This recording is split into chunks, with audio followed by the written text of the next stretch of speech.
Okay, good day and welcome everyone. It's my pleasure and honor to start the final session this spring on agriculture, urbanism, and the countryside. The title that was energetically debated throughout this spring, and maybe we have already regretted using the word countryside in the title, but I think we'll come back to the whole discourse today in a different way. We are in a program organized at ETH Zurich by Architecture of Territory team and also collaborators at the Institute of Landscape and Urban Studies. The doctoral school is also involved. A very warm thank you to my co-curators, Nitin Bathla, Hans Hortig, and Nazlı Tümerdem. Thank you also to Ayman, who prepares videos and so for audio and video editing. And very special welcome to our guests this afternoon. We are in the 6th session. With us are Dr. Maja Fowkes and Dr. Reuben Fowkes, founders of the Translocal Institute for Contemporary Art and co-directors of the Post-Socialist Art Center, affiliated to the University College London. And their curatorial projects include the exhibition Potential Agrarianisms at the Kunsthalle Bratislava, which was one of the kind of important precedents for us in the preparation of this lecture series. We were fascinated by this project and we are extremely happy and grateful to be able to hear about their work and the exhibition today. So you will hear more about their work soon. I also would like to welcome our respondents, Ursula Biemann, artist, and Santiago del Hierro, doctoral fellow at the Lux Doctoral School. More about their work in a minute. So I'd like to just tell all of you who may be with us for the first time today that sessions on territory is a lecture series, is a format that we run for about 7 years already, and we are exploring the field or the future of the disciplinary field that used to be known as urbanism or urban design, which is a field undergoing a kind of paradigmatic change. It involves a range of interconnected and overlapping disciplines, from landscape and territorial design and research to various spatial practices, urban activism, and the arts. We are hoping to reflect those changes also in the curriculum, in a changing curriculum at the Department of Architecture. We see that this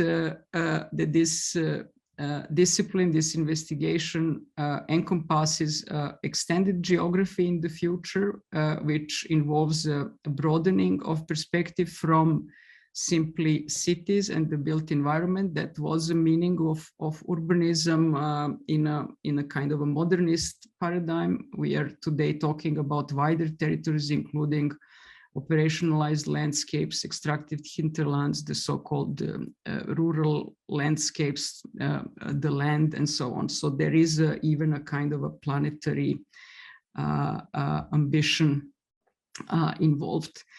And to give you an overview of some of the past sessions, we explored the kind of implications for urban practice, research, and pedagogy, moving, for instance, from the neoliberal power and politics to ecologies under Anthropocene. We discussed the technology and technofix in relation to urbanism. we also looked at the politics of material flows and accumulations, of course, with the kind of interesting selected speakers.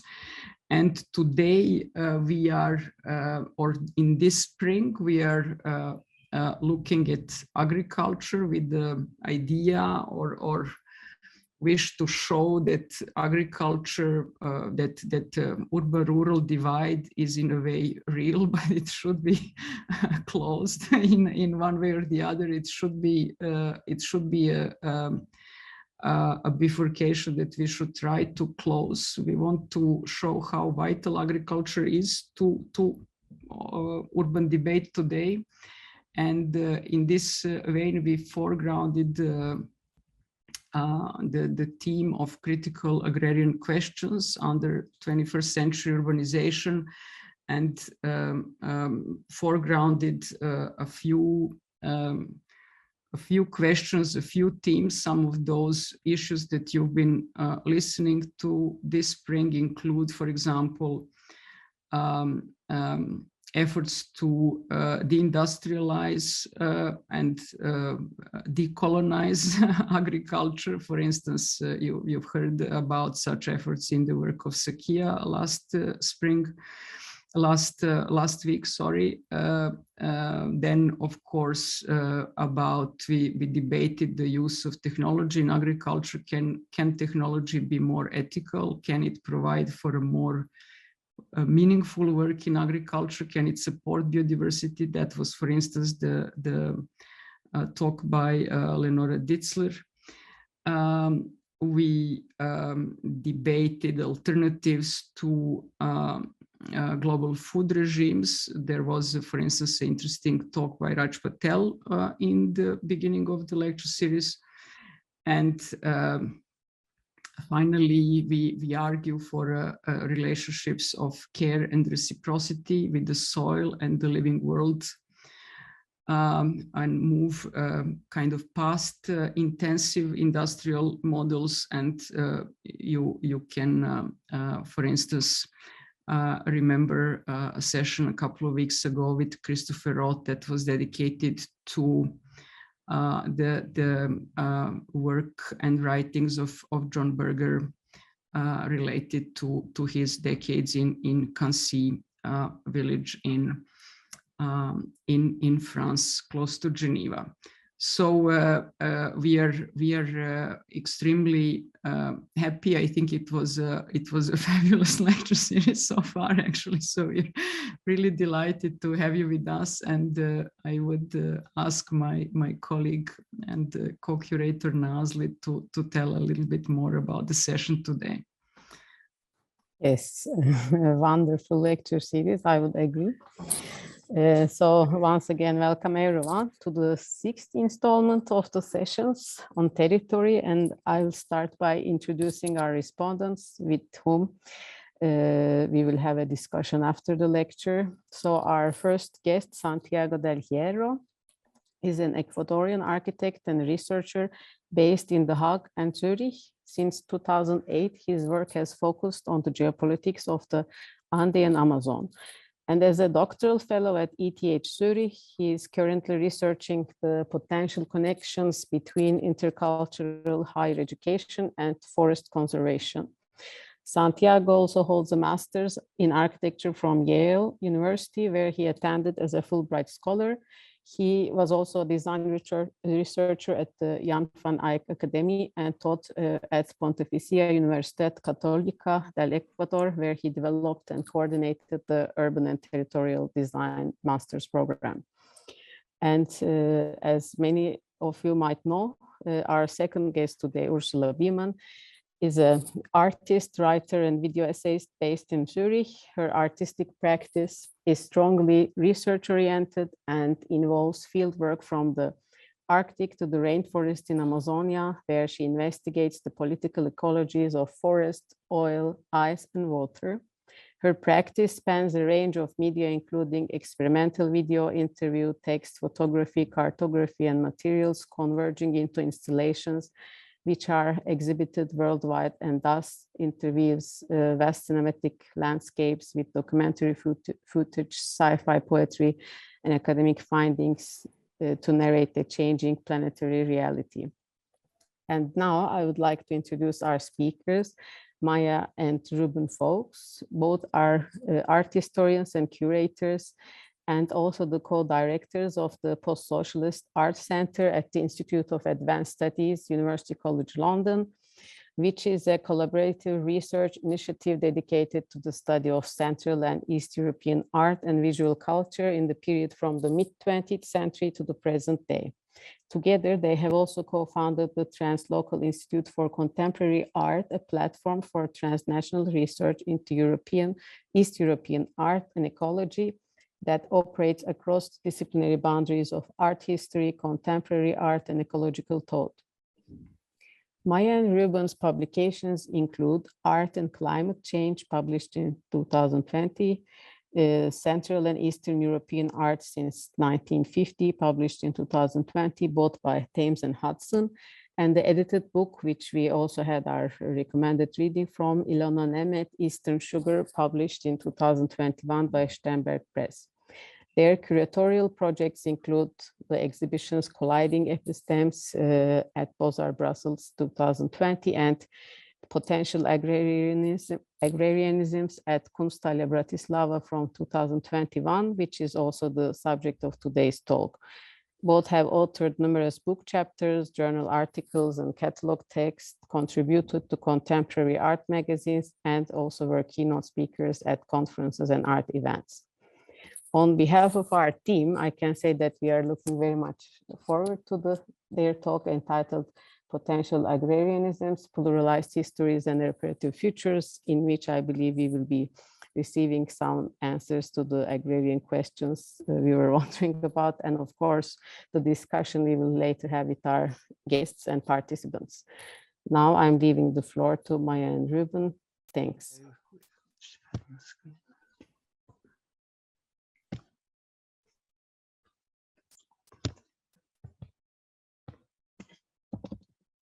Here we go. Okay, so thank you so much for the introduction to Nazlı, and also to Milica and Nitin for the invitation to speak today to join you today and to talk about our exhibition Potential Agrarianisms. The whole program of sessions in territory and the focus on agriculture seems like a really fitting place to talk more about the exhibition and the issues it raises. And we're really looking forward to also being in dialogue with Santiago and Ursula about some of the questions that it raises. And everyone else, and I'm really sorry and I apologize that we couldn't be with you in person. So our talk is called Potential Agrarianisms, Pluralised Histories and Reparative Futures.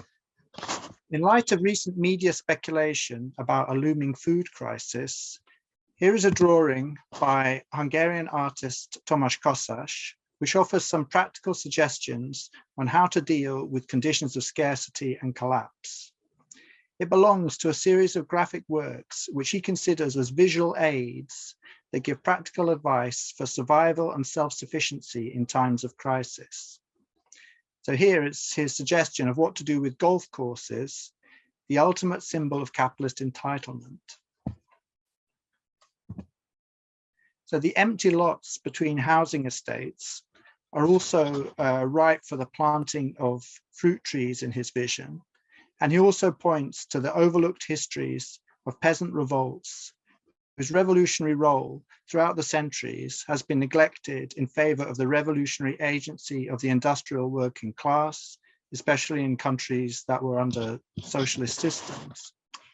On the wheels of petroleum-powered machinery, the traditional small-scale biodiverse practices of farming based on crop rotation were transformed into monocultural industrial agriculture reliant on chemical additives, pesticides, and narrow selection of seeds.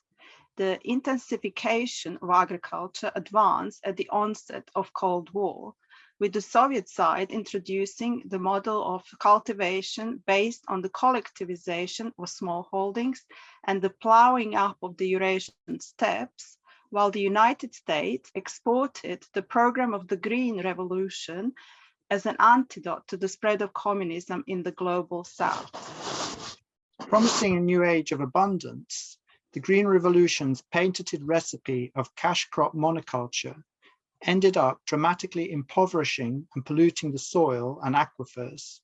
Seed activist Vandana Shiva berates the Green Revolution as a war against ecosystems, with agricultural chemicals becoming, in her words, real arms of mass destruction today.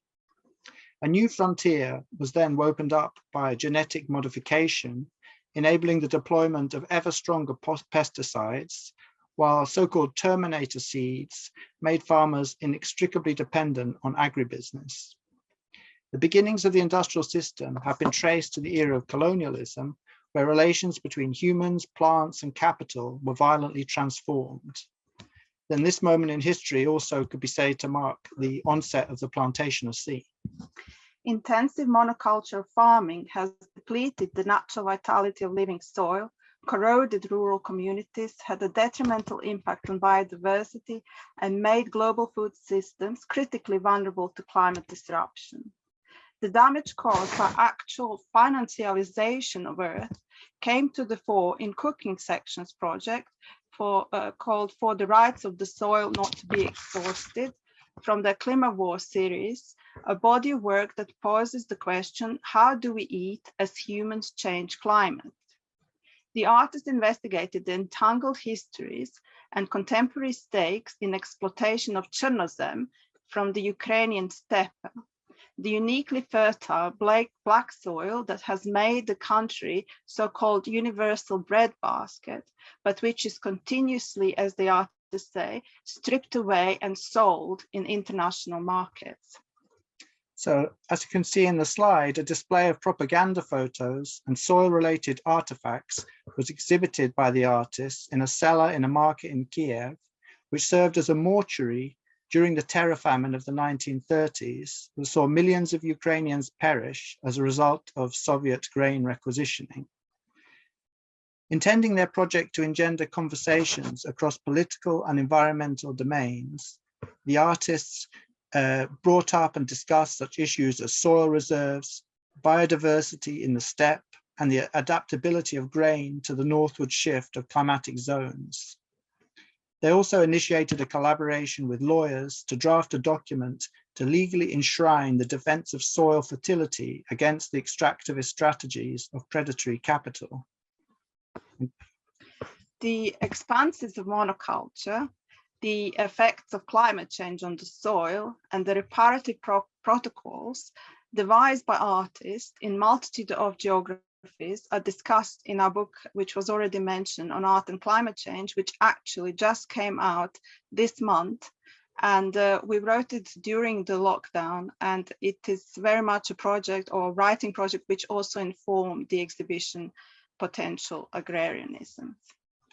So another book that we worked on during lockdown, which has also been mentioned, was the Eastern Sugar publication, which grew out of Slovak artist Ilona Nemet's in-depth research into the disappearance of the Slovak sugar industry during the post-communist transition. As editors, we sought to confront these histories of sugar beet with the longer histories of sugar cane, especially in the Caribbean, and for example, the question of how to rethink the position of sugar cane and of sugar in the nutritional and cultural systems of consumer capitalism was one important consideration of the book, which involved looking again at cane and beet plants as botanical organisms within specific agricultural and ecological, and you could also say cultural systems. Sugar played a seminal role in that sense in the development of capitalism, colonialism, and extractivism, and it continues to be implicated in the planetary transformations they unleashed. This is foremost visible in the switch to growing sugar cane and beet as alternative sources of non-fossil energy as a technocratic response to global warming.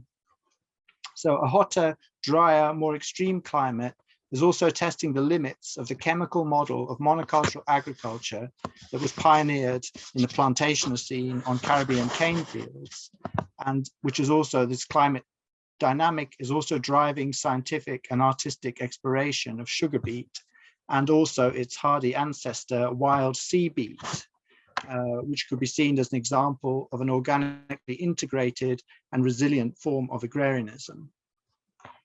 The exhibition Potential Agrarianisms also grew out of the Eastern Sugar Book Project and actually took place in Kunsthalle Bratislava from August till October last year. So departing from the parallel trajectories of sugarcane and sugar beet and investigating the planetary scale of transformation of agricultural methods and rural life since the colonization of Americas and onset of industrial modernity, the artists in the show set out to reactivate its potential histories. Decolonial theorist Ariela Ishazule's observation that potential history doesn't mend worlds after violence, but rewinds to the moment before the violence occurred and sets off from there, also speaks to the entwined social and environmental predicaments of the land. Artists in the exhibition rewind to the moment before the establishment of monocultural plantations, before a patchwork of biodiverse farms was plowed over, erased centuries of situated plant knowledges, and before genetically modifying corn replaced varieties cultivated by First Nations to suggest that another agrarian path was and still is possible. The art practices infer that in order to establish reparatory procedures, it is necessary to understand the complexity and interconnectedness of agrarian struggles in which all terrestrials, human and not human, the flourishing of plants, the vitality of the soil, and well-being of the earth are at stake. So the momentous revolutionary history of the region of Central and Eastern Europe and the prospect of reactivating the empowering legacy of peasant revolts was another stream running through the show, which pointed to a convergence with the multiple forms of rebellion that are required in order to address environmental crisis. And in that crisis, intensive agriculture and its problems are inextricably linked. The expansive notion of agrarianism encompasses a complex of issues around the countryside, the rural, the land, and the soil, as well as territory. It also refers to agrarianism as a political stance in dealing with these issues, while the specific history of agrarian movements retains the potential to be reactivated in contemporary conditions. The emphasis on the plural form of agrarianisms underlines the need to pluralize understandings and perceptions of rural space, rural histories, and rural communities. Now, reflecting the plurality of agrarian histories and potential futures, and also the way the exhibition space itself is arranged or exists, we have taken the consideration of the space, and so there is more than one way into the exhibition and a multitude of connections between the works. If you enter to the left, the visitors go straight into the here and now of Central European countryside, where the local traditions and contested legacies of socialism collide with the impact of economic globalization and climate change on rural communities. The alternative entry on the opposite side, to the right, leads in the deep histories of the Anthropocene, the momentous connections between European colonialism and capitalist extractivism, and entangled destinies of all terrestrials in an epoch of social and ecological crisis. So if you follow the route, these two pathways meet at the apex of the exhibition space, where the reactivation of indigenous knowledges intersects with experiments in non-hierarchical and anti-capitalist ecological practices. Still, a third route into the exhibition leads through the central space, which was conceived as a site of planetary struggles between the intensification of technological, economic, and political control of the land and also, on the other hand, the green shoots of agrarian rebellion. So we would like to start with the Central European entry, which is a collaborative work by London and Berlin-based Polish artist Alicja Rogalska. She worked with the women's choir of the Hungarian village of Kartal to realize her work, which is a video work entitled News Medley. The film delivers a reportage about the present circumstances and challenges of Central European rural life from women's point of view. And through a process of collecting, rewriting of a medley of 5 traditional folk songs from the repertoire of the Hungarian village choir, the project articulated through the prism of personal experience the current concerns of this intergenerational community. So they updated the lyrics, which reflect on memories of working in the local, also by chance, sugar cooperative, which is no longer in operation, the switch to entrepreneurship in the post-socialist transition, and the crisis of that youth depopulation has brought to the countryside, both through emigration to the cities and the country's western part of the European Union in search of work. So the film points to the continuity and the adaptability of folk cultures, and also the potential for rural traditions to be reactivated to express contemporary issues. It shows the extent to which women have been the driving force in rural transformations, and also the hardships of gendered labor. The leitmotif of the empowering and non-hierarchical form of circular structures, you see a lot in News Medley, emphasizes the agency of self-organized collectives as a source of strength, community, and care. The countryside in this work is portrayed as a site of economic hardship and exposure to neoliberal processes, where the boundaries between urban and rural are increasingly porous, and traditional lifestyles have been destabilized and in fact on the brink of extinction. On the other hand, you can feel in the film that there is a kernel of resilience and adaptation, which can be felt and found in the self-determination of communities that are reinventing themselves in the face of these enormous challenges. The German-Dutch artist collective My Villages, in their work Setting the Table, Everyday Ruralism, drew attention to the countervailing diversity of rural economies, communities, and knowledges. They also have a series of short films which explored the relationship between the creativity of the makers, traditional crafts, and collective exchanges, showing how rural products emerge from the convergence of local identities and situated knowledges. A word search of the more than 100 rural communities or villages really across Europe and beyond that My Villages have worked was work with since the international collective was established in 2003, revealed the countryside as a site of translocal connectivity. It is realized in the exhibition as a wallpaper, and you can see it behind the chairs behind the table. Taking issue with the monocultures that deploy heavy machinery to work the land is represented in their installation by a giant tractor tire, and they show the continuing potential of small-scale production of artifacts, goods, and food products, which is also seen in this machine. What's it called? Like early form of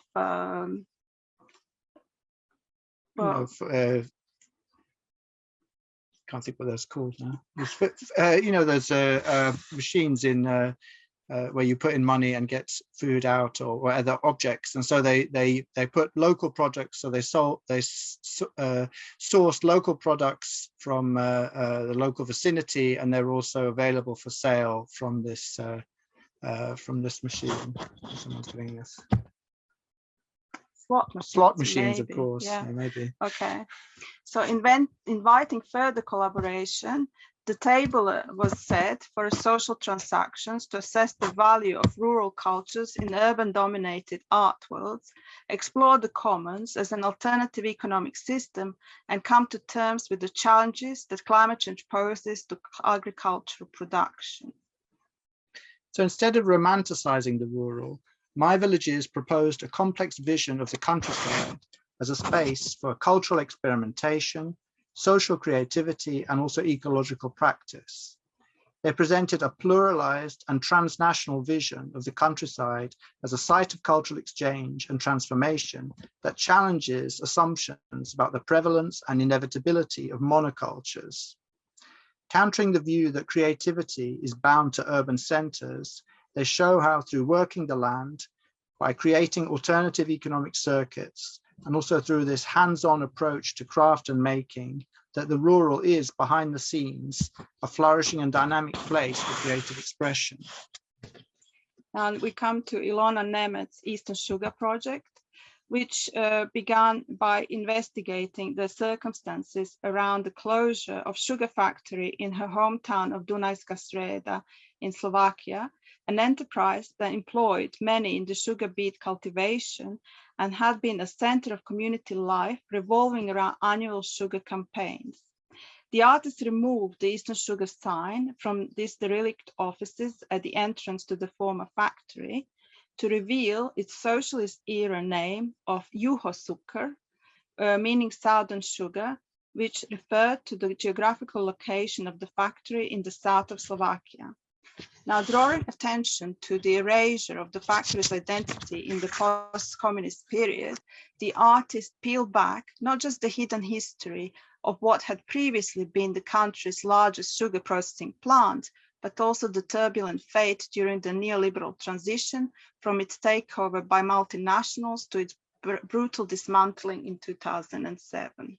So the Eastern Sugar Company was established as a joint venture by Tate and Lyle and also, from the UK and General Sucrier of France, who in 1993 together acquired a majority holding in the factory during this period of the chaotic early years of the privatization of state-owned firms. And they went on to amass a portfolio of 6 sugar production sites in Slovakia, Czech Republic, and Hungary. So not long after Slovakia entered the European Union in 2004, the Eastern Sugar Consortium decided to sacrifice the factory and to take advantage of a European Union compensation scheme for companies that agreed to permanently give up their sugar quota and then also to abandon production.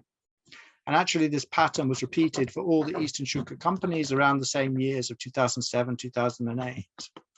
So Ilona Nemet's Eastern Sugar Project used archives, photography, interviews with sugar factory managers and also with former workers. And in that way, she exposed the way the Western Sugar Corporation masked their opportunistic foray into unprotected markets of the former Eastern Bloc.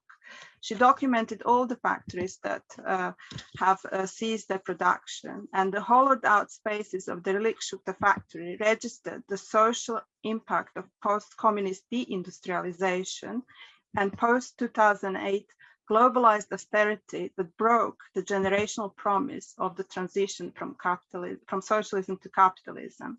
This raises the question whether the neoliberal course was the inevitable and only possible path out of state socialism, disclosing the complexity of the entangled mechanisms of socio-political transition. Economic historians, which are also presented in the book, have pointed out that around 1989, in fact, neoliberal marketization was not the only option, as there were a range of more socially and ecologically oriented models available at the time. So a particular chapter in the demise of the sugar industry in Slovakia was represented by the Sladkovičova manufactory's history, which features strongly in the exhibition Potential Agrarianisms. And the Sladkovičova factory in its heyday, in the interwar period, consisted of more than 50 farms, a hydroelectric power plant, a railway network, and a cannery, as well as a school and even a public swimming pool for the local population. The artist was interested also in the unrealized potential of Slovak agrarianism and uncovered the dioseg method, which was a pioneering agricultural model that anticipated the principles of contemporary sustainable agriculture based on zero waste and the circular economy. The work highlights the role of the industrialization of agriculture historically in transforming the countryside, but at the same time, it shows the gaping hole left in these social and economic infrastructures as a result of their exposure to predatory capitalism. It calls also for the drawing of parallels to understand how various parts of the world have been exposed to similar extractivist processes throughout colonial history. Equally, just as pockets of resistance persisted throughout these troubled histories and spaces, the industrial ruins in post-socialist landscapes also hold the potential to be filled with new content and life as they are reclaimed by self-organizing plants, as well as grassroots ecological and social movements and processes. Italian artist Maja Migliora is well acquainted with the issues arising from the intensification of agriculture through mechanization, dependence on chemical fertilizers and pesticides, and genetic modification of seeds. Her first-hand experience derives from the fact that she grew up in a family of farmers. And actually, so far, all the artists that we discussed have similar personal connections to the land, with Alicja Rogalska coming from a family of Polish farmers, as do all of the My Village's artists.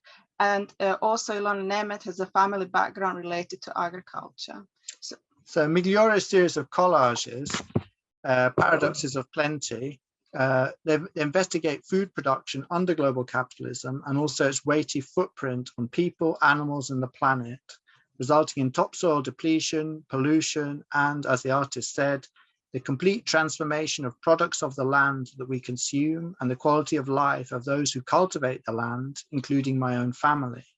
In outlining the costly part of agricultural development, she drew on her grandfather's collection of farming manuals, which in their advocacy of monocultural methods bear the ideological imprint on 20th century agrarian history. She used these materials in her collages, which were presented in the installation as a men's trays on self-service restaurant shelves. These were positioned in a circle of soil, pointing to the disconnect between food production and food consumption. So, realized especially for the exhibition was a new collage of slightly larger scale entitled C'est à ce prix que nous mangeons du sucre. And this is a reference to a line in Voltaire's Candide that alludes to the price of consuming sugar in Europe. In other words, its effects on countries where sugarcane was grown. The work investigated, so this new collage investigated the entwined histories of slavery, colonialism, and extractivism in the bitter rivalry between Caribbean sugar cane and European sugar beet. Juxtaposing the positions of farmers, their produce, and the global networks they're involved in, the collages shed light on the conflict between the idea of progress and also the ecological impacts of industrial agriculture. Migliora's work draws attention also to the soil itself and the environmental history of the implementation of an agricultural model based on chemical inputs, pesticides, and artificial fertilizers. By exposing the paradox of the failed promise of industrial agriculture, her work might actually announce the closure of this chapter, also through its retro style and display, historicizes it, announcing this closure of this chapter in the environmental history of the land. Melanie Bonaggio's work is placed at the apex of the exhibition, where the two narrative streams meet, as a work that speaks most vocally about potentiality of contemporary agrarianisms. Her experimental documentary, Nocturnal Gardening, is the last of Night Soil Trilogy, a series of immersive films that address, as the artist stated, the huge disconnection most Western people feel to nature. It tells the story of 4 women, each of whom have developed pioneering practices to reassemble communities, reconnect with nature, and restore non-capitalist ways of being in the world. The first is bringing up her, woman in the film is bringing up her family in union with plant spirits, foraging and harvesting fruits of the forest and applying its healing powers. The second woman left her career in the city to establish a farm where pigs are stroked and appreciated to counteract the monstrosities of the meat industry. Another started a gardening project to oppose, as she said, food apartheid in the United States, cultivating resistance to racism, capitalism, and other oppressions through spiritual activism and the reconnection of Black communities to the land.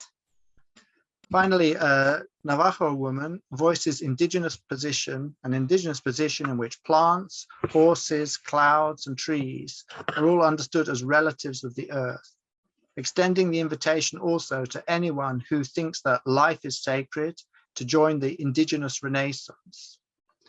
Through their attentive ways of land use, crop growing, and animal husbandry, and by bringing people together on the land to deal with historical traumas, these women, whose work is highlighted in the film, show how to practice anti-capitalist values of agrarian justice and care. Next installation was Corn Song by Slovak artist Otto Hudec, who investigated the tension between indigenous practices of growing corn and its industrial cultivation under condition of monocultural modernity. It started with the video piece Corn Song, which shows the artist performing a musical improvisation to a field of corn plants in the agricultural belt of United States.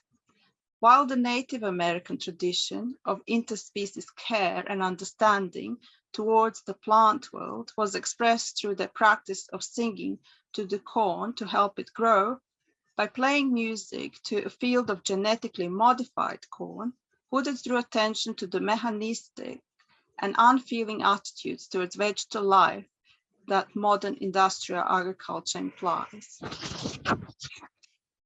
Further explored in this new installation are the visual connections between traditional Iroquois architecture and cobs of corn, reflecting its importance as a food source and also its sacred status in Native American cultures. The corn motif is also recognizable in the painting of a container ship and trading vessels that plow their way around the oceans, across the ocean, suggest a circularity between unsustainable agricultural methods, the global food industry, and the profit-fueled economic system. The continuing viability of traditional and permaculture approaches to corn are visualized in his Three Sisters painting, which shows squash, corn, and beans, which grown together optimize the productivity of soil without any need for chemical additives. A further painting of a corn cob also outlines the historical process by which the natural diversity of corn has been overwhelmed by the spread of a single monocultural variety of the genetically modified plant. Through the story of single crop, the work exposes the global circuits of crop trading and mechanisms by which global capitalism undermines local and traditional biodiverse farming. It also operates on a much more individual and motive level by showing the potential and enduring value of caring that for indigenous and traditional ways for growing food. Annalie Davis's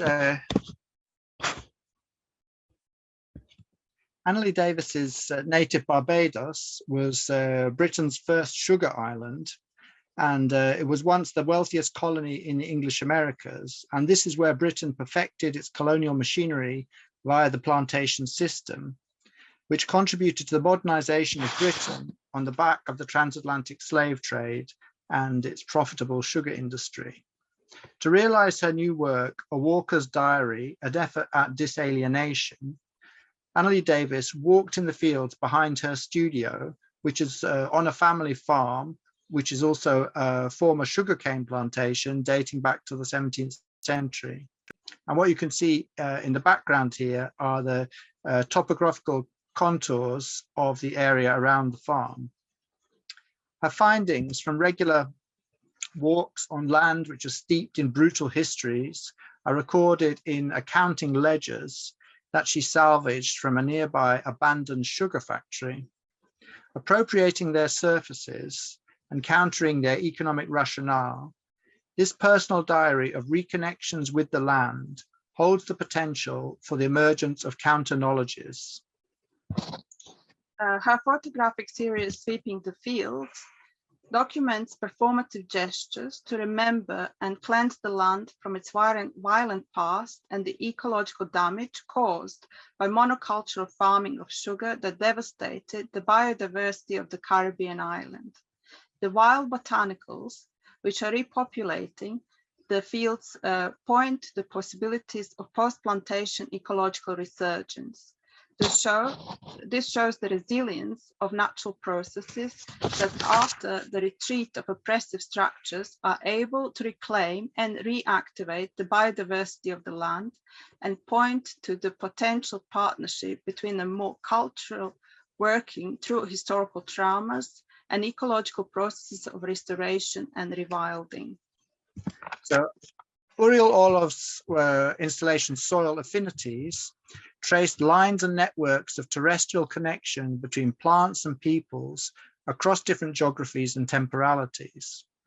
It takes as its starting point the agrarian history of the Parisian suburb of Aubervilliers, which until the end of the 19th century, when the region was industrialized, had a rich tradition of market gardening.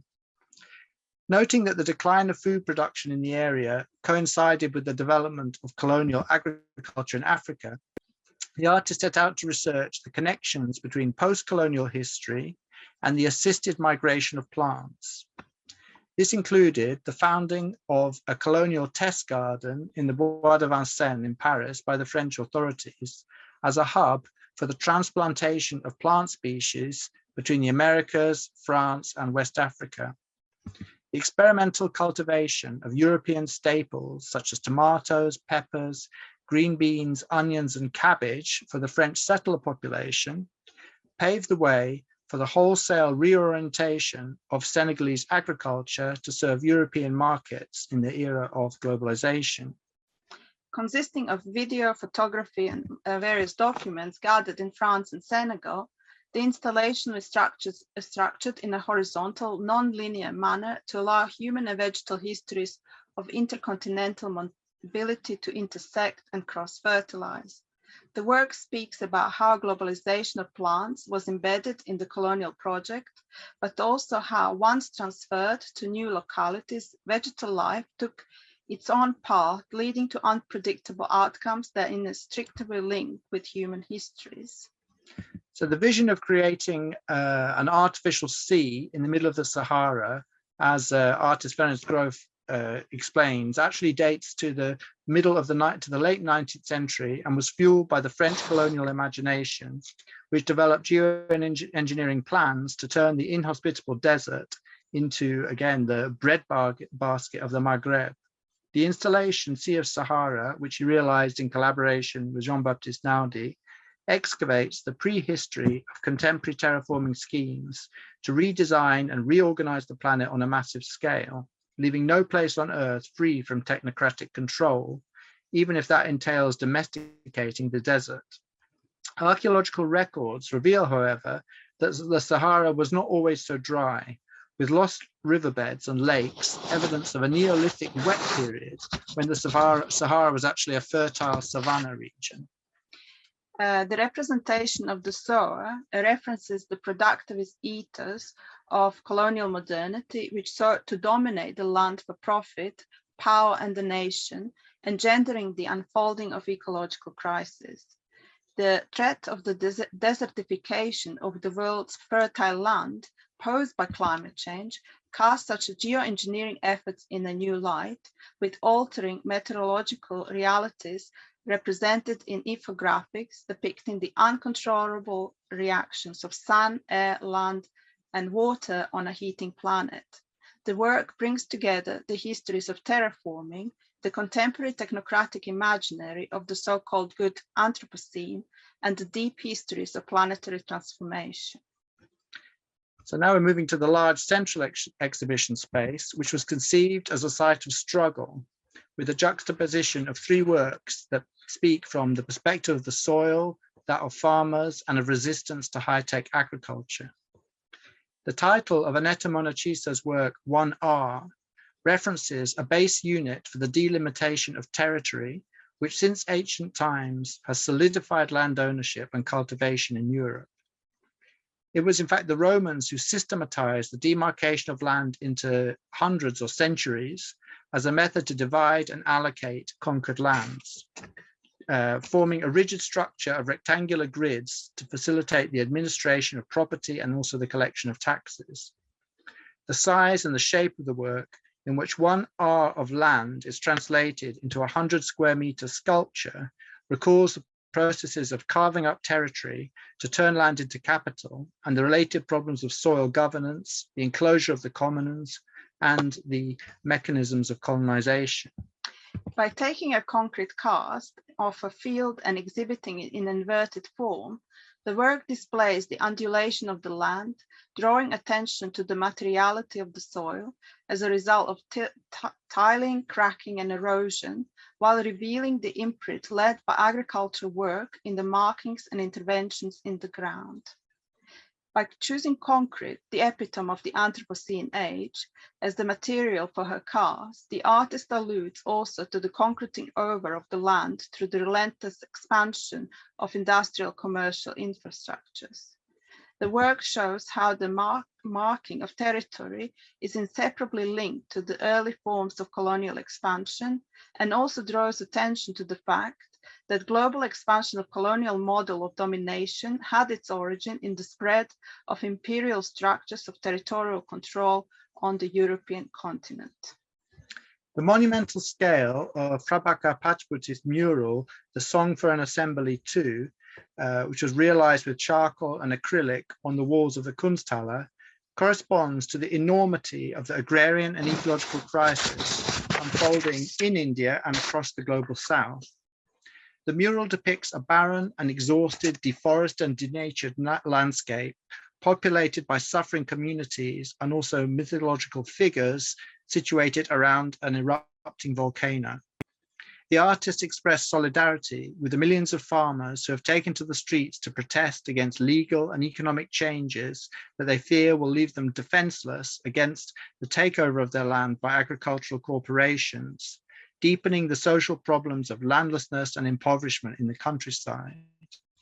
He referred specifically to the landless peasant movement of northern Brazil and the monument to the massacre of El Dorado dos Carajas, which was erected in memory of 19 members of the movement that were murdered by paramilitaries in 1999.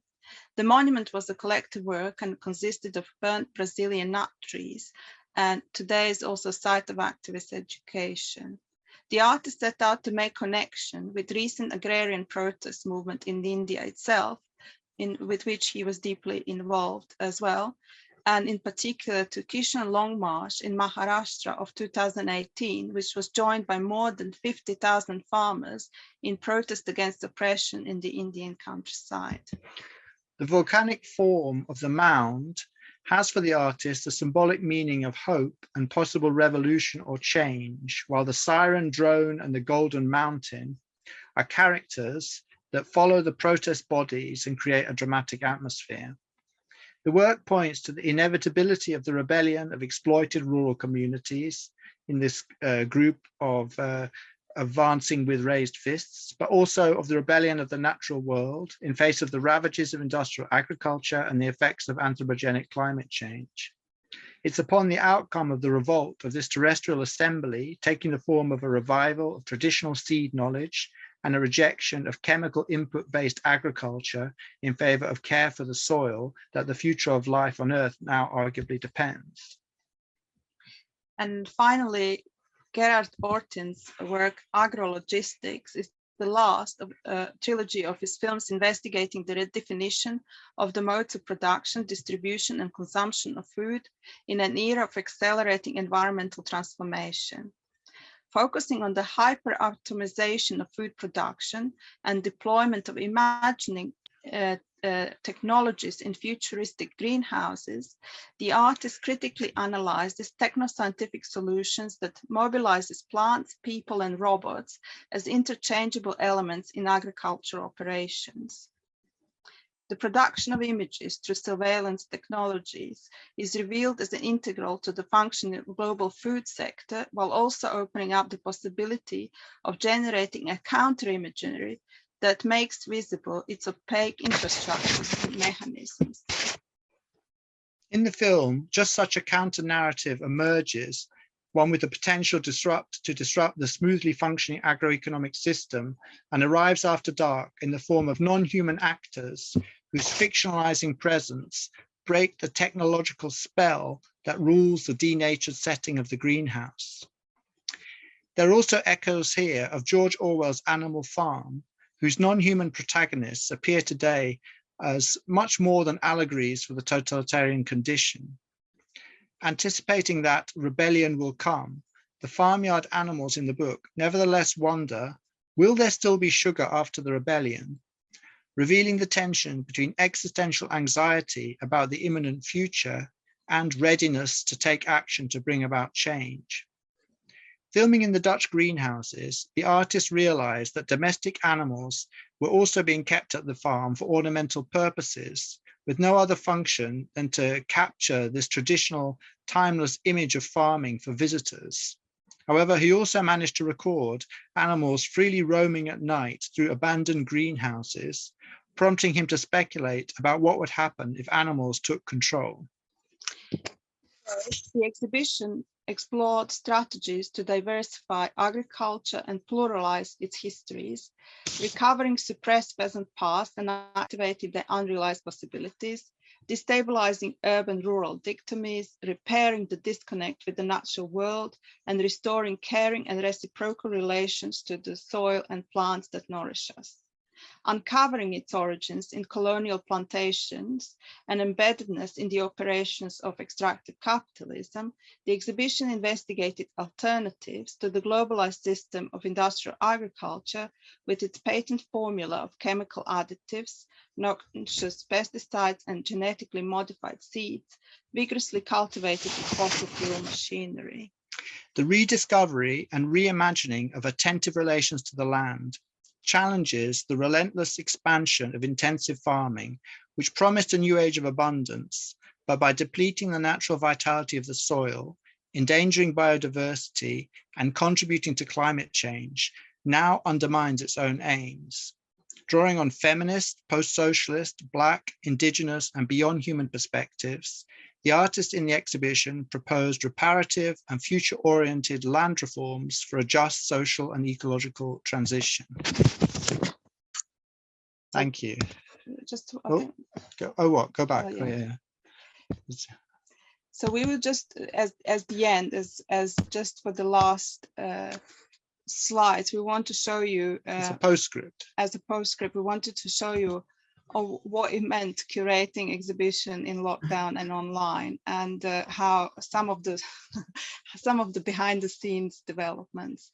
And so the exhibition, as we said, was very connected to the sugar book, and the sugar Eastern Sugar book was on the one hand record of Ilona Nemet's investigation of the specific sugar factors in Eastern Europe, but very much was also looking at parallels and various points of connection with other geographies, and also a site for artists to intervene. So we have invited several artists to give contribution to the book as well, and the exhibition to the book. And the artist wrote a love letter to sugar, or they have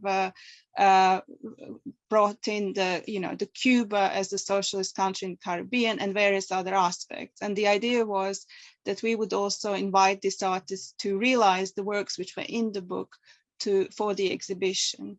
However, because of the lockdown and because of the lot of time people spending at home and without exhibiting and having a chance to create real works, most of the artists, actually all of the artists, decided to participate in the exhibition with completely new works.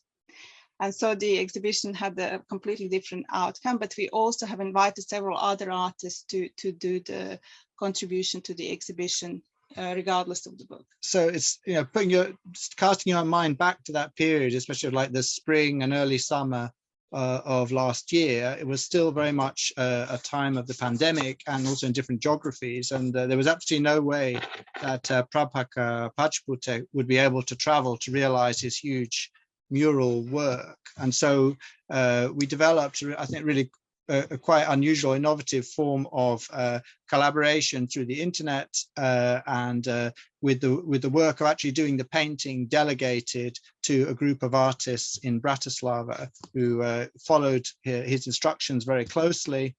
And he was always following all the time on WhatsApp and giving them instructions, and they realized the work in a very good spirit over a series of days and more than a week in Bratislava, this massive work. And the only sad thing really is that he wasn't able to be there to actually see the work, which only existed for the time of the exhibition as well. But you know, it just also shows the possibility that there is to realize things at a distance, even quite ambitious and large-scale site-specific artworks using technologies and the internet, and with a good spirit of collaboration from local collaborators.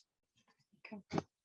Just a couple of thoughts on the on how the exhibition came about, but there's lots more we could say too. So we're going to stop sharing now.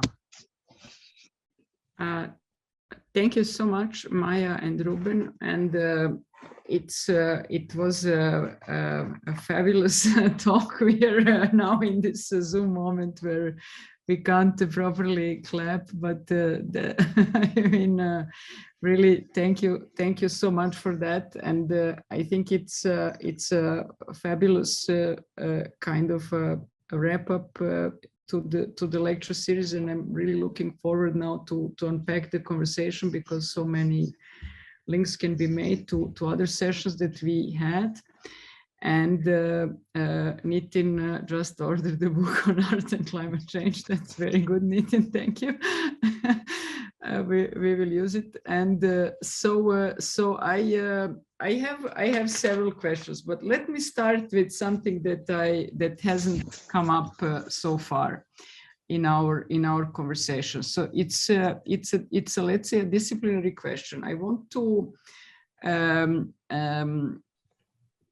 it is interesting that you have gathered together artists that have engaged with agrarianisms and with the land question. And I would ask you, was there such a thing as a kind of agrarian turn in the arts when so many artists are doing these fabulous works that engage with the, you know, villages, rural areas, you know, female labor in the country and so on? This was not the case even I would say short while ago. Let's say people like cooking sections have emerged as a kind of novel kinds of artists who address these issues.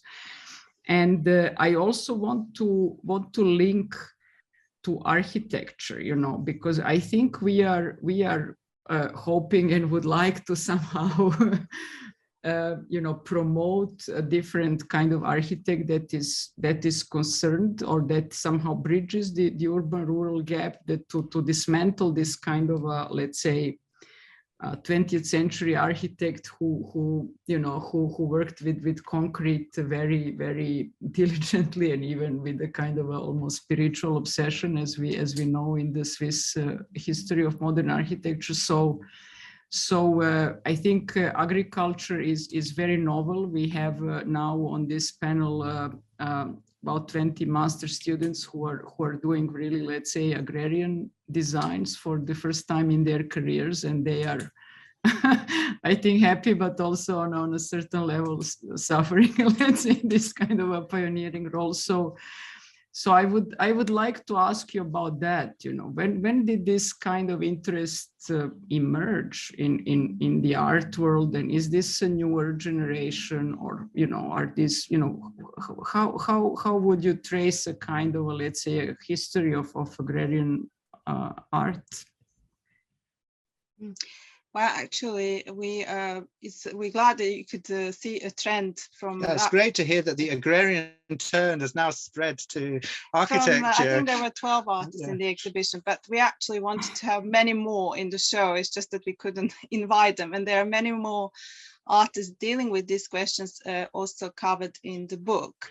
So there are many contemporary artists dealing with these questions. However, I wouldn't think about this as agrarian turn necessarily, but I think that their engagement with the questions of agrarianisms come from various entry points, but specifically looking at the climate change and environmental questions, which then very easily leads to the question of transformation of the countryside and also the food production, which is so implicated in all of the processes of the geochemical transformations of the planet and everything that is going on with the climate change on the one hand. And on the other hand, many artists are working with local communities in the geographies where they're based, and are also expressing themselves through research-based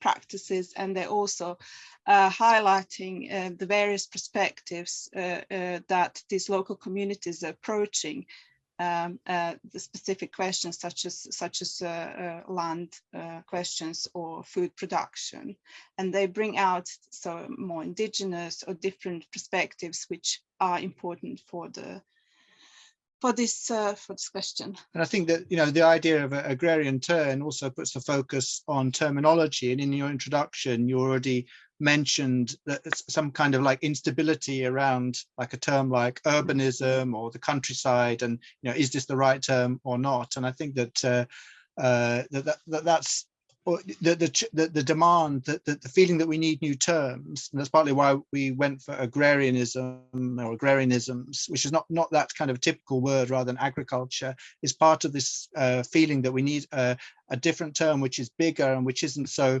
divide the way things are so put it in different cubicles and divided different kinds of expertise and experience of the countryside, the rural, you know, with the lawyers in one part, the farmers in another, the, you know, corporations in another, and the sort of politicians in another. We need a term which brings all these issues and interests into one place where we can discuss their interconnections. And I think that if there is an agrarian turn, it's about artists feeling the need to explore the interconnections between these various facets of the countryside, the various like and to bring those together. Thank you so much. Would you like to join Ursula and Santiago? It's great to really amazing to have you with us also.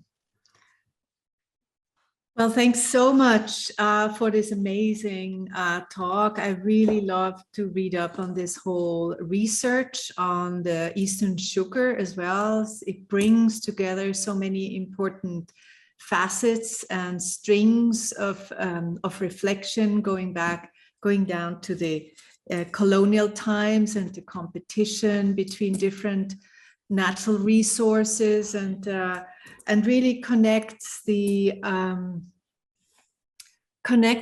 ecological concerns that we've had now for a while with the social, you know, with the cultural history of these places. And I think that's when, for me, it all starts to come together. And I think that is really the big step that I see happening since we last met in the Danube school, where floating through the Danube Delta, where we were really enjoying the natural world, the ecology of the place. And now here we are going more into working mode, no? And I was very curious to hear a little more about the actual initiatives. I think we got now a very good picture on the kind of research these different artists did. But you mentioned in one of the major factories that they have been used now by all kinds of other initiatives. And I would actually be very curious to hear a bit more what these are, because I mean these this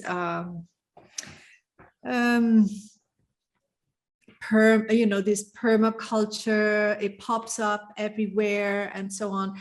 But what are these initiatives actually doing in that geography?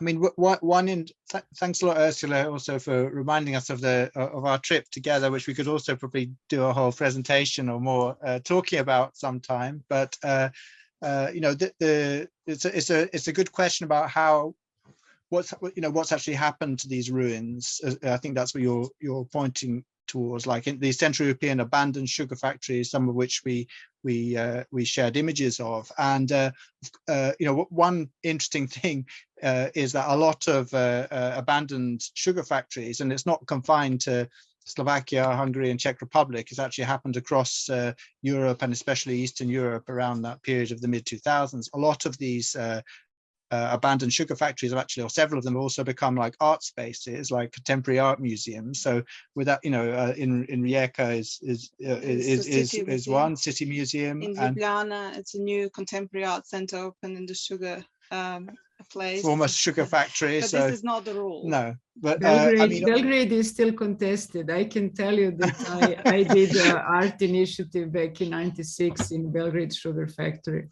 Okay, so that's one sort of funny thing about sugar factories and contemporary art, which you could also say is a way of reclaiming them and and dealing with their histories. But it's often very tied up with questions of ownership of the property and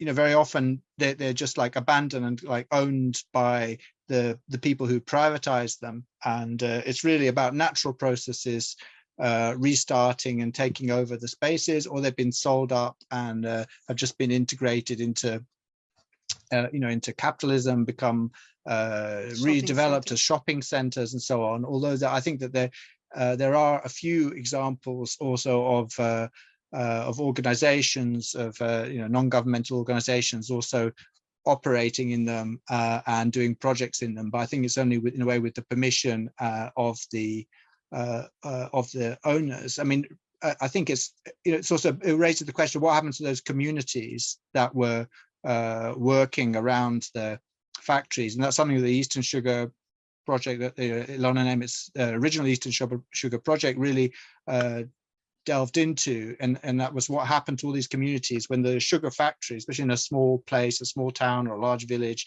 the sugar factory, almost everyone was employed in it, and it had its own rhythms, when the different phases of the sugar harvest and manufacturing process. And after that disappeared, how did the communities survive and adapt? And I suppose her aim also was to think about ways that maybe art and art practice could also play a role in trying to help people process the experience, the trauma, the social trauma of the dislocation of something that they'd known before all their lives of working in these factories, and also maybe to suggest different paths forward and of developing different forms of agriculture, permaculture, and so on a local basis.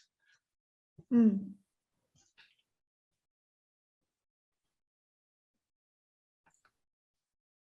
Maybe I can pick up on that note, because my question is connected. And well, first of all, thank you so much, Maja and Reuben. This was a really engaging presentation, and it complemented a lot of what I saw earlier on your work, and it sort of brings this notion of the blind spot. I think one of the key things that I'm connected to with your work is about the post-socialist, moving from something to something else. And the Eastern Sugar Project shows us that it's just not a before and after, but there's all of these entanglements. Because I read that, for example, the World Trade Organization had asked the EU to sort of to sort of lower subsidies on beetroot sugar from Europe, so that sugar came from South America or from other parts of the world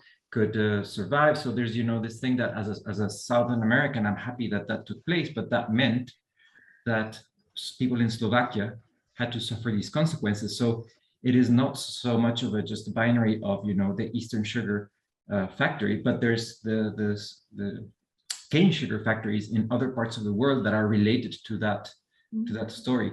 So it makes me think of, for example, the current stories that we're living now on, like, for example, on post-oil. We're talking a lot about, you know, in the same way that some years ago it was about, let's say, in your case, post-socialism. Now it's about post-oil and how do we move beyond. And I think we have the same blind spot that is about, you know, we move from one type of economy or one type of development to another one. But what are all these blind spots of an industry like the oil industry that will also have a big group of people that need to move out of that economy that will probably be not protected by the system? I mean, not that I want the oil industry to prosper and continue, but in the end, it is made up of several groups of people that depend on that industry. So it could have a similar effect.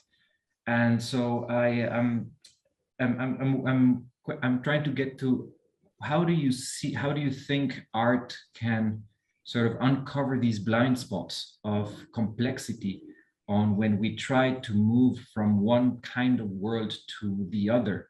And I think it's easier to just think in binaries, you know, we're doing something quote unquote bad, and then we change something to do something good, but it's actually so much more complex than that. And the projects that you've shown us sort of move in that way. And so, yeah, I wonder how can you tackle these sidelines? And it also brings me to a second part of the question, which is that you mentioned in your text that agriculture needs to detoxify and de-intensify. And that connects to a lecture we had in Sessions on Territory before, which was about cheap things. Raj Patel talked about, you know, how so much of the world depends on cheapness. And I think there's this divide on, so for example, on the luxury of being able to detoxify and de-intensify. I mean, only some people can afford to eat organic or biological or healthy, because a big part of the population depends on this very cheap products that are produced massively. And so how do you move with this sort of connection? And that brings me to my last question, which is about the audience. I think the material you've shown us is so rich. And my question would be, how, as curators, how can you also sort of engage with a wider audience that needs to know all of this material? You know, I think now it's a panel full of academics. In other cases, I think it's people that are interested in the subject. But the people that actually need to engage with the material, I guess, are a lot of consumers and a lot of producers. And how could this material, the art that you're working with, the exhibition, how could it arrive to this larger audience of the people that can actually work on this change? Because it is art not for the sake of art, but it is very much activist art that requires change. So for this art to be able to sort of quote unquote succeed, it needs to have an audience that will use it, will go forward with it. So I hope it was not too many sides, but there's these three questions that I wanted to ask. I mean, they are massive questions and go to different directions. Maybe we can start with the post-socialist and parallels. And this connection between sugarcane and sugar beet. Yes. And yeah. I mean, it just immediately brings to mind like a work by Cooking Sections, another work by Cooking Sections that we didn't mention, which dealt with the variable price of sugar, and with this post-sucrose situation, where, so if we're not going to use sugar, you know, for export in the same way, if we're not going to be using sugar in you know, in unhealthy foods and so on, and it's not going to be part of this international market, what's the future for sugar? And people talk about two different options. One is using sugar as a sort of alternative fuel, as a sort of part of this as a green fuel, and another option, especially in the Caribbean, is it can also be in the basis for rum. And so another project they devised was a kind of a machine which, depending on the price of sugar, the kind of market price of sugar, would either turn sugar into biofuels, or it would produce rum. So in a way, it also illustrates this strange balance between different economic forces, which kind of circumscribe what kind of choices economic actors and countries are going to make in order to move to a post-sucrose situation. And it's quite different in a way in the Caribbean, in the questions around how they're going to move to a post-cane sugar situation, how it is in Eastern Europe. It's very, as you said, it's incredibly complex, and the sugar factories in Eastern Europe didn't close just because the global markets have demanded them to close, but it's because the Western multinationals which owned the companies in Eastern Europe, and they also owned the Western sugar and the Northern sugar in the Northern Europe and in the Western Europe.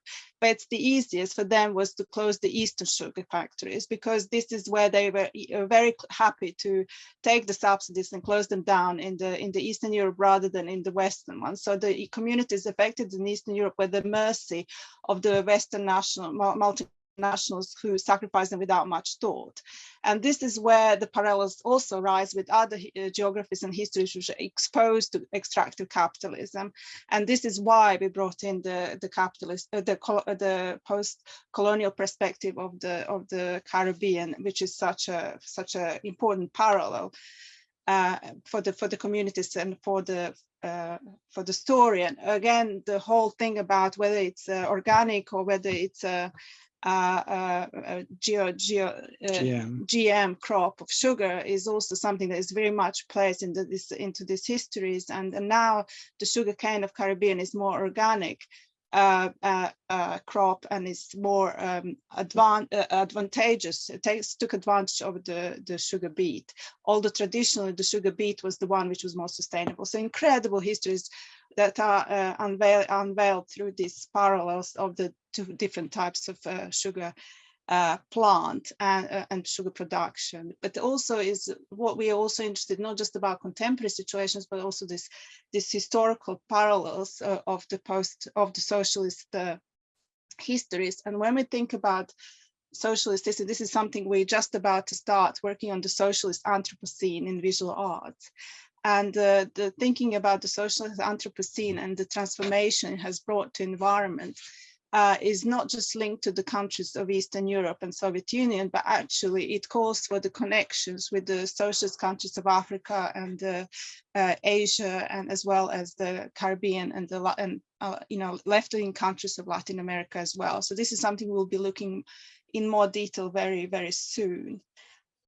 Shall we go to the next question, which we see the detoxifying agriculture and the question of cheapness. I mean, this is very, very interesting what you said, but I would love to challenge you on that, because I think this is one of the myths. I don't have much evidence, but I deeply believe that this is a myth that says we have most of the population depends on getting cheap industrial food, because it really very much sounds like this agribusiness multinationals propaganda, which insists that we need plastics, which insists that we need industrially produced food, despite the fact that communities across the world have sustained themselves much more efficiently and throughout the histories without any waste, with the zero waste economies and the agriculture, and all these potential histories of growing food and working the land have been suppressed in this mega agricultural mega business of cheap crops and the terminator seeds, and in a way, as effect, have enslaved the farmers to be constantly dependent on the agribusiness. And this is something that is very much, I think this is why the artists are so involved with this and feel so engaged with these issues, because it really comes to social justice and to rights to decide for themselves and for the communities, and self-determination and all the other questions that are connected to it. And ultimately, it's also the question of climate change, because especially the communities exposed to climate change are the ones which are suffering most from the agribusiness as well, and it depends on this so-called cheap food. And what is happening already as we speak with the Ukrainian crisis, but that was also post-pandemic inevitably coming up, is the question is, we already aware that, or we already are hearing that we passed the era of the cheap food. I mean, that's in UK news regularly. We can read about the cheap food is over. Maybe to add to this, I think that environmental history really does kind of reveal that there wasn't an inevitability about these changes. And that's also what we wanted to do with the Potential Agrarianisms exhibition, this idea that you can rewind to the past and you could have gone in a different direction. And it wasn't such a clear decision that going for chemicals and so on was the best way forward. The choice of chemicals also depended on all kinds of other factors about the development of chemicals in the First World War for warfare and so on, or the growth of plastics in the Second World War was also connected to their use for military purposes as well. And it's only, or as we know, like cities, urban areas, they didn't have to be developed around the model of the suburban house where people drove around with cars, but they could be done on a different basis around public transport, which was much more common in the sort of socialist version of the socialist Anthropocene as well, of socialist modernity.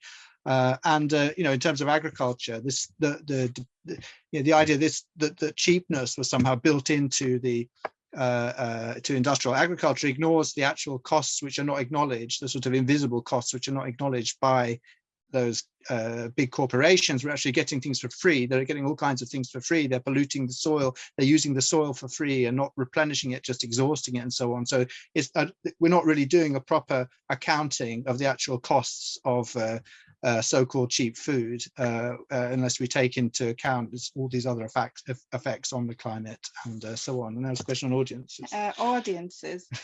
Audiences is an important question, especially for some artists who are very much working with the communities. And for instance, Alicja Rogalska and her choir, she has it turns out to be a long-term relationship with this particular choir, and they have been re-performing and live performing the songs in various contexts and continuing to work together, and in that way kind of spreading the message that is hurting and that is affecting this particular community. My Villages is another artist collective in the show which very strongly works with the local village producers, and they work in non-art context as a part of their practice. So most of their work would not even be recognized as an artistic practice if it's not exhibited in the art context. And for the exhibition, for that table, that was a huge table in the exhibition space, it was also designed for the people who are going to the food market. It's also kind of organic market, which is just across main kind of organic market in Bratislava, just across the Kunsthalle. So they were also inviting the local women selling the products to come to the gallery and have a conversation about what art can do for them. So there's kind of a direct connection to that. And other works also have this kind of particular connections we can also detect this kind of connect to wider audience. But what I want to say is that the exhibition itself has generated, although it's a one-place exhibition, and because of Ilona's very a strong project, but also because of what kind of question exhibition raised, there are actually quite a few art projects and curated projects in Bratislava happening in the aftermath of the show. And there are lectures with Ariel Auzule, and there are programs which are looking at seeds and connections with the socialism and colonialism happening over the long period of time. And I think we actually know that this was directly inspired by the exhibition itself. So there are ways of reaching audiences and finding connections which go beyond the exhibition and the artworks itself. I just wanted to sorry. No, I was just saying thank you, and go on, Nitin. I just wanted to follow up on what Santiago already sort of introduced very richly through this question on cheap food, and maybe I just want to start by, I mean, it's really interesting that you sort of spatialize Ariella Azoulai's potential histories as potential agrarianisms, and it really, I mean, for me, as sort of like someone coming from urban studies and teaching on agrarian questions, rather, it's very interesting to sort of think about, because yeah, I mean, I read Ariella's book, and I mean, it somehow your sort of exhibition and curation also sort of links these two worlds together in a very interesting way. I was also thinking about your exhibition in relation to another one which came out in a similar time frame. So at the start of the pandemic, and yours is almost at the end of the pandemic. Or rather like this sort of ongoing slowdown of the pandemic, rather, which is the countryside exhibition at the Guggenheim from Rem Koolhaas, which also sort of has very similar sort of ambitions of they sort of overlap in terms of geographies with places that you're looking at and sort of exhibiting from. But it's a very, very different sort of conceptualization where, what Santiago was talking about, cheap food, like it's sort of a continuation or reproduction of this sort of mode of living, whereas you sort of looking at these sort of marginal potential histories, or agrarianism as you call them. And I was sort of thinking about it in terms of I mean, how do you think of it planetarily? Like, in this recent book of Dipesh Chakravarti, he sort of distinguishes the era of planetary thinking, that we've moved into this sort of non-human centric thinking from which defined global thinking or global age thinking, and to this sort of planetary thinking where we're thinking through non-humans and sort of affect and more than human sort of sociability. So I mean, so perhaps, like, just to frame it as a question, this sort of long-winded comment, I mean, what you see perhaps in Koolhaas's exhibition is what can be characterized as global thinking, where you try to think of the sort of globalized continuation of globalized capitalism. So and what's interesting perhaps in your exhibition is this sort of planetarity of it, and also this sort of post-socialist rural landscapes that can be repurposed, right? So yeah, I'm just sort of interested in if you had it as a reference, or like, did you sort of reflect on this? Thanks so much for your question. It's a wonderful question, and we were aware of the Koolhaas exhibition. We haven't seen it, and it wasn't the basis for our show in any way. We have the catalog, which is tiny and very hard to read, and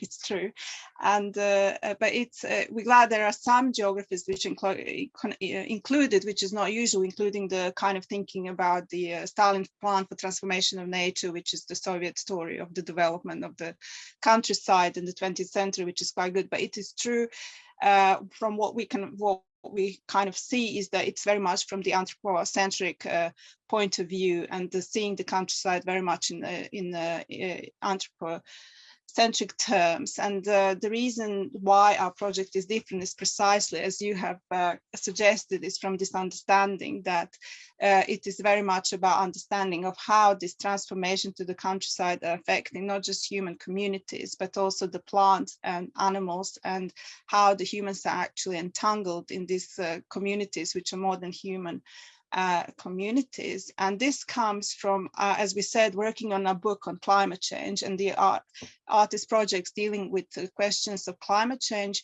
which are connected. So in the book, for us, it was very much important to think about climate change, not just as what causes it, from extractivism and oil and monocultural agriculture and synthetics and so on, but very much how the climate change affects plants and animals as well as humans, a natural entity, because it's not just to think about how the climate change affects the plants or how it affects the other species and animals and so on, but really, how do we think about the rights of the glaciers to exist and so on, how it really affects to the oceans, health of oceans and so on, how it can go beyond not just living in it, but also to encompass the non-living entities of the planet in terms of climate change. And really, it is understanding that these questions are very much political questions. So we have chapters which deal with the political botany and political ornithology and various overlays, because it's simply impossible to think about plant histories without understanding the complex political histories which are accompanying these plant lives. And this is really coming forward in many of the works where artists are also not just thinking, I mean in the show, which are not thinking about the communities, but really about the globalization of plants, which have kind of followed and is a cause of these kind of changes and interactions between various geographies, human geographies, but then the plants take on their own lives and settle in new environments and have their own kind of futures which are independent from the humans. So this question is incredibly important to understand the kind of that the centrality of future survival is not with the industrial agriculture, but really with the depends on these really communities which are beyond humans. Great. I want to perhaps also bring or somehow make a link once again between your work and Ursula's work, or to somehow attempt to open a question that relates both of your practices, and somehow, you know, trying to make this bridge between, let's say, North and South, or as Ursula would say, the bridge between Western and indigenous knowledge systems. And this you illustrated very well what the problem with the kind of Western, let's say. I think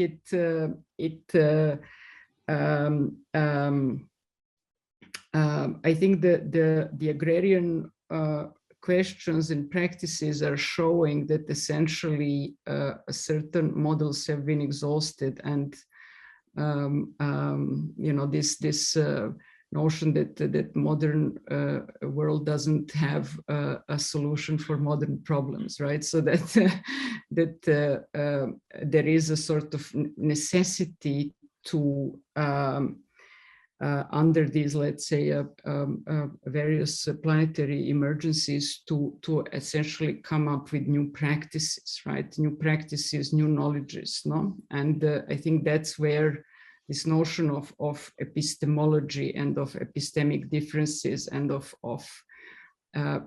maybe recovering kind of knowledges from the past and indigenous practices, but also somehow experimenting as we go forward is very crucial. And I can share perhaps in our recent work in the semester, we did a lot of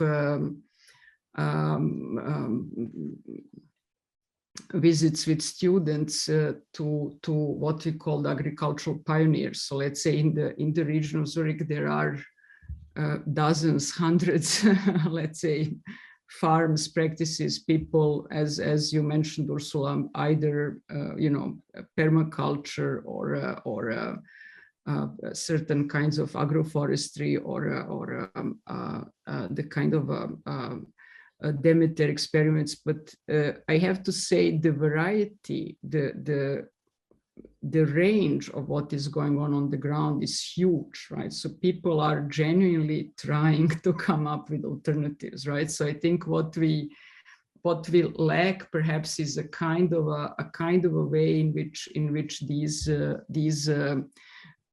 practices can be supported, or these experiments can be supported to enter some type of mainstream. So for instance, we know that today in Switzerland or in Europe, 80% of state subsidies to agriculture are harmful to the environment, right? So they actually, the state essentially supports monocultures, right? So I think that on this level of let's say new practices and new epistemologies is where I see clearly the kind of connection between Ursula's project and your project. And I wonder perhaps if the kind of notion of knowledge, of epistemology, of practice has become interesting or has emerged in the works of the artists. For us, it has been very, very important. And maybe you also, Ursula, want to comment on that. I mean, whether yeah, I don't know how you see it. Yeah, I mean, when we started this project of the indigenous university in Colombia, in the south of Colombia, I was trying to make contact also with various parties in Western universities like the ETH or the University of Zurich. And it was really striking that the University of Zurich, the agriculture department there is really totally using, totally reliant on chemicals. It's very industrialized. I mean, if anything, we should talk to them, and try to spread another epistemology in these departments. But I think it's important also as an artistic or even as a social activist project to show possibilities on a small scale that can be replicated elsewhere, which is what we are trying to do in Colombia. And I think one of the problems there, of course, they're also struggling against all kinds of impacts. The oil industry is moving in, the huge cattle farms moving in on their indigenous lands. And by having these small patches of kind of labor-based, personal labor-based, family kind of agricultural projects, these projects just don't register on the national scale. Map makers in Bogota don't really recognize this as a form of productive activity, and therefore think, well, nothing is happening in these areas, let's move in and make it productive. So I think it's also a mapping cartographic issue. It's a way of making knowledge of the indigenous people there more valued on the level of universities in Bogota and elsewhere. I mean, there are endless levels of interaction that would be necessary in order to bring about real change. I think cheap food is also a big issue in the sense that it focuses much more on the quantity of things you buy and much less on the nutrition value. And the nutrition value has gone down so much of the food we consume since the Second World War, I don't know, since the 70s, I suppose. And that is more about a consumer attitude rather than thinking about being nutritious for oneself. I think this is a very deep kind of a social, it's an attitude towards taking care of yourself also. I think all these issues are on the way of transformation, but yeah, that's my input. I don't know what you think. I think that there's, I can't think of many better illustrations of these different epistemologies or approaches to knowledge making than in Ursula's film, in Forest Law, the several scenes, or the scene where the scientist comes from outside in these kind of like suits which look very familiar to us now, although it was made before that, this sort of protective suit, and starts like getting soil samples and core samples out of the forest, and then you have a you know, a table where, you know, the indigenous healers are like showing and bringing different leaves and their knowledge. They're much more sort of integral knowledge of the environment, whereas the scientist approach is very much a kind of objectifying and seeing the forest as something alien that is just, you know, needs to be collected and controlled and dominated. So I think that it is very much you know, an epistemological question. And I think it arises from the simply also related to climate change, the understanding of the transformation of the planet and the transformation that is happening to communities across the world. And this understanding really calls for different knowing of the world, and the epistemologies arise from this kind of very on the ground kind of grassroots understanding of what's happening to the planet, I believe. But it also comes from the huge project to decolonize academia, to decolonize the knowledge. And if we think that project seriously, then we start to think about what kind of histories have been omitted from the knowledge, from the established Western epistemologies. Then we start to rethink the science or the history of science through different lens of the participation of women in science production, to the non-Western science, to the you know, indigenous and folks sciences, which is incredibly important in kind of rethinking and understanding the potentialities to kind of deal with the challenges of climate change that is happening. And we think it's more likely that the solution would arise from these alternative epistemologies than through the technologies and technospheres of the Western science. Yes, I mean, I can say that I agree, and it's I am somehow recently more and more growing aware, perhaps looking at the environment of the ETH, that this will be let's say, well, intensive. I don't want to use the word battle, but I think that this sort of project of decolonizing the knowledge factory is a really urgent one and a difficult one. And I can say that, or I'm curious. I mean, I haven't seen your book on art and climate change, but let's say this, and perhaps you already answered it, but let's say the paradigm right now that we are unfortunately locked in, also at the ETH, where some of the world's leading climate scientists are operating, is essentially decarbonization, right? So these sort of modes of repair that have to do with the care and reciprocity, you know, with the land and the soil and the living world and so on, do not actually figure on the agenda of my own institution, right? So I think it's important also to tell to the students to be aware of that what we are currently engaged in is essentially a marginal conversation in this establishment, right? And I have to say, personally, I am very worried about that, you know, but I think that the kind of you know, work around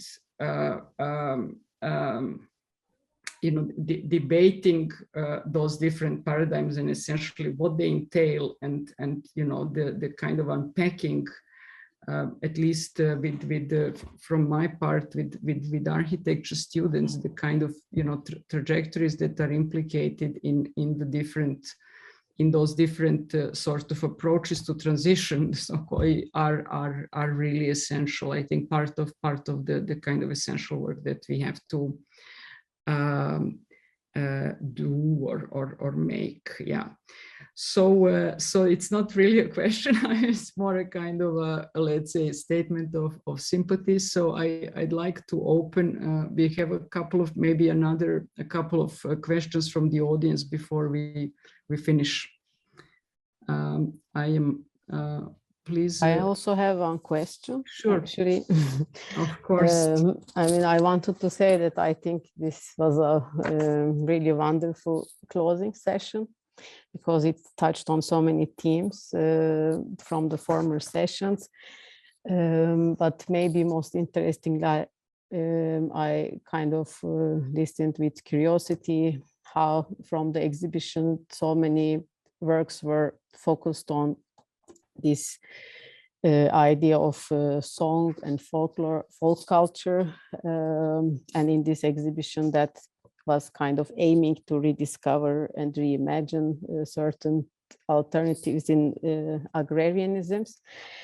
And there was this one with women singing folk songs and this improvisation to the cornfield. And there was a Walker's diary, which was about desalination, which reminded me of Australian Aboriginal songline. So these were quite interesting for me. And I think it really touches upon former sessions where we had John Berger saying that he laid all his hopes in song, basically, also of the revolution. And then last week we had Sahar talking about Sakia, which was also a way of gathering these stories, old songs, knowledges, etc., and sharing them and making actually new stories, new rituals, new songs. So I was wondering, you were mentioning in the beginning of your talk that this exhibition was kind of now evolving into other things. There were some splinterings of the exhibition. So in terms of gathering knowledge, crafts and making from all these artists and their connections, etc. So the question would be, will there be also some songs after the exhibition, like as a pun to the sugar after the revolution thing? So I'm wondering what kind of potentials you have, but in what forms of are the exhibition evolving into? Because it seems like there was a lot of energy and gathering and knowledge creation, and what is it going to turn into? Thank you for the question. And I think it also connects to what Milica just said about, the scientist and the artist. Who has the right to produce the knowledge about climate change and about agriculture? And why should we take the scientists to have the peer-reviewed text? Yeah, why would they have the advantage? Why should we accept that? And this is also a subject, in a way, of our current exhibition, which just opened at the beginning of May in Beaux-Arts in Brussels, on the colliding epistemes, which brings this artistic and scientific perspectives in kind of dynamic and kind of collision, asking, who has the right to pronounce knowledge, whose epistemologies are the ones we should be following. And I think this is a great challenge to the society, and to really accept that artistic knowledge and artistic research is incredibly important in understanding the transformations to the world. Yeah, and on that same kind of on a similar note, it's also about what means can you use to know the world, and song is one way, just not just to express it, but also to know the world and to communicate with the world. It's about finding different languages and not being too narrow in terms of just a purely visual approach it could be, or a purely sort of mental approach, because this, with its associations with Cartesian thinking and the sort of logical grid that scientists and other knowledge producers are trained to impose on the world. And in addition to song, there are other, you can also think about smell. There are other ways that people dance. I mean, there are so many other ways of finding out about the world, and also communicating and sharing that knowledge with other people, and also in a way also with non-humans. Also, if you think about non-human communities, there's also the kinds of communication that are possible are probably not going to be so much through through the writing and reading of text, but other forms of more sensory phenomenological interactions, which there's more scope of with non-human communities, with trees and so on, with birds, listening to their song and so on. Like, these kinds of communications can work with through different senses as well, not just through the purely and logical. In terms of our own projects, which are not necessarily curatorial, but actually the academic project, which we're just about to start on from the next September, which got the funding from the ERC Horizon Grant, and actually we're going to bring these worlds together by working in interdisciplinary environment with historians of science and environmental historians, and also artists, contemporary artists in residence, who will be working on artistic research in this kind of interdisciplinary setting. And so we'll be looking at the environmental histories of particular regions through that. And I think it's really important to have this conversation happening across the boundaries and producing new epistemologies in this way. Thank you. Great. I thank you so much. Could we give a very last question to a student from the audience? Why not?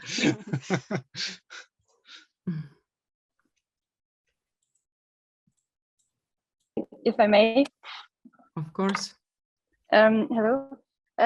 Thank you very much for this very interesting session. It was also a bit closer to my heart since I'm myself, I'm Eastern European and from Romania, and many of the topics that you've approached today, triggered so many interesting kind of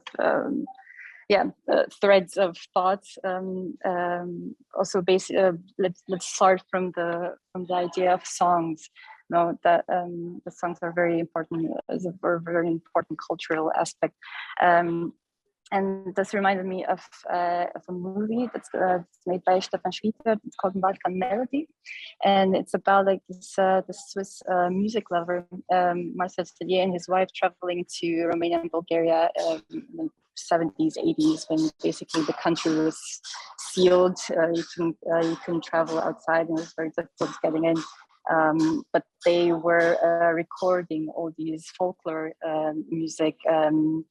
And it was also almost like a disappearing tradition, because when you talk about industrialization of agriculture and turning agriculture into monocultures, you're basically also talking automatically about monoculturing folklore, because when you think that the folklore is something that comes from the people, it comes from the peasants, it's very bottom up, and then through this industrialization and this collectivization and nationalization of culture, basically this whole love for music and dance didn't come natural anymore, but it was institutionalized almost. So it was used, folklore was used very much as a means of to hail the dictator and showing how wonderful the country does.